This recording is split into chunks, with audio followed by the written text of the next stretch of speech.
Rooppur nuclear power প্ল্যান্টে আমরা 2012 সালে কাজ করতে যাই। সেইখানে একজন রাশিয়ান প্রথম আমাকে একটি ছবি দেখায় যে দেখো এখানে তোমাদের ভালো হোটেল নাই, আমাদের অনেক রাশিয়ান আসতেছে কাজ করবার জন্য, কিন্তু ভালো রেস্টুরেন্টও নাই। তো আমাদের দেশে এই যে থাকবার ব্যবস্থা এরকম কন্টেইনার দিয়ে করে, উনি একটা ছবি দেখায় আমাকে। তো আমার খেয়াল হয় চিটাং এরকম কন্টেইনার অনেক দেখেছি। আমরা তো আসলে বিভিন্ন শীটকে ভাঁজ করে ডাক্টিং বানাই, ক্যাবেল ট্রে বানাই এবং ফেন্স তৈরি করি। তো এটা তো আসলে এরকম শীট রিলেটেড কাজ, তো এই কাজটা নিশ্চয়ই আমরা পারবো। দরজা জানলা কেটে এই কন্টেইনারটাকে আমরা যেটা করলাম মানুষকে ইউজ করার জন্য, অফিস বানানোর জন্য, ঘর বানানোর জন্য।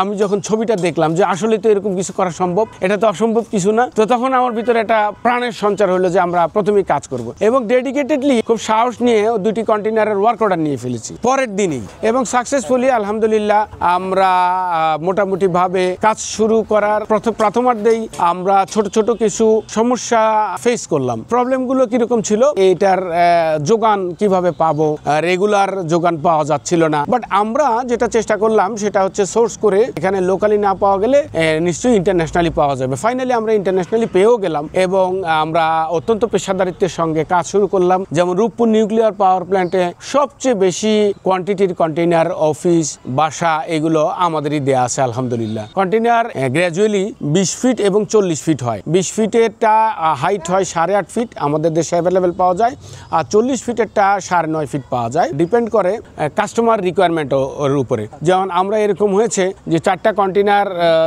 বা 5টা কন্টেইনার জোড়া দিয়ে আমরা 1000 স্কোয়ার ফিটের বাড়ি বানিয়ে ফেলেছি। এটা কিন্তু একটার সঙ্গে একটা জয়েন্ট দিয়ে মাঝখানের প্যানেল তুলে নিলে এটা আপনি আপনার ইচ্ছা মতো যত স্কোয়ার ফিট ইচ্ছা তত স্কোয়ার ফিট বানাতে পারেন। Definitely container always customize. Container home অর্থাৎ আমাদের দেশে দেখবেন একটা বাড়ির সঙ্গে একটা বাড়ির কিন্তু মিল নাই, তো কন্টেইনার হোমটাও ঠিক তদ্রূপী। একটা বাড়ির সঙ্গে কিন্তু আরেকটা বাড়ির মিল নাই। একটা বিল্ডিং যখন আপনি 20 বছর 30 বছর ব্যবহার করলেন, সেটা যখন বিক্রি করতে যান তার রিসেল ভ্যালু পাওয়া যায় হচ্ছে 10%। আর আপনি যখন এটা 30 বছর পরে বিক্রি করবেন তো এটার রিসেল ভ্যালু পাবেন ডাবল। আজকে 4 লাখ টাকা খরচ করছেন তো এটা 8 লাখ টাকা বিক্রি হবে। তখন একটা কন্টেইনার প্রতি স্কোয়ার ফিট 13 থেকে 1600 টাকা জেনারেল খরচ হয়। সেটা অফিস হতে পারে, বাড়ি, resort, whatever it is. Steel building এ কমপক্ষে 2600 থেকে 3000 টাকা খরচ হয়। আপনার ইট পাথরের বাড়ি যেটা, সেটা হচ্ছে 3000 টাকা থেকে শুরু হয়, ডিপেন্ড হয় আপনার কোয়ালিটি অনুযায়ী 3500, 4000, 5000 টাকা। তো ডেফিনেটলি আপনার স্টিল বিল্ডিংই হোক আর আপনার ইট পাথরের সুরকির বাড়ি হোক, তার থেকে অর্ধেক কষ্টে আপনি কন্টেইনার বাড়ি, কন্টেইনার রিসোর্ট, কন্টেইনার রেস্টুরেন্ট করতে পারেন। আমরা 2012 সাল থেকে করতেছি। আমরা বড় বড় প্রজেক্ট যদি বলি, ঢাকা মেট্রো রেল, এখানে আমরা অনেক কাজ করেছি। এই কন্টেইনার রিসোর্ট নিয়ে আমরা কাজ করেছি।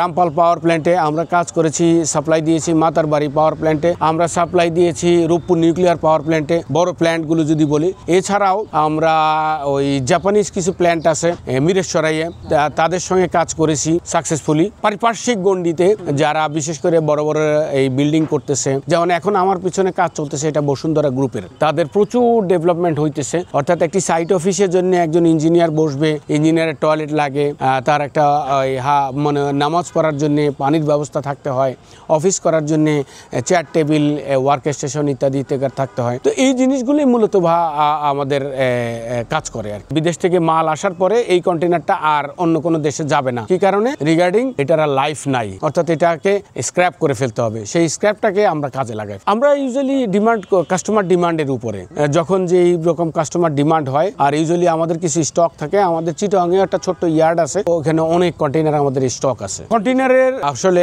গ্রেডিং আছে, যেমন মানুষও শ্যামলা হয়, ফর্সা হয়, সুন্দর হয়, কালো হয়, এরকম গ্রেডিং আছে। তো এরকম কন্টেইনারেরও গ্রেডিং আছে A B C D, অর্থাৎ যখন একটা কন্টেইনারের অনেক বেশি জোড়া তালি বা ভাঙা ট্যাপ থাকলে সেটা ধরেন CD গ্রেডের কন্টেইনার। আমার পেছনে আপনি যেটা দেখতে পাচ্ছেন এটা আসলে A গ্রেডের কন্টেইনার। আপনি দেখেন বডিতে সামান্য ছোটখাটো একটু ট্যাপ আছে, বাট বাকি কোথাও শীটের কোথাও কোনো মানে বড় ধরনের আঘাত নাই, বাঁকাতারা নাই। বেসিক্যালি যেমন আপনার পা না থাকলে আপনি চলতে পারেন না, কন্টেইনারের পা হচ্ছে যে চতুর্দিকে।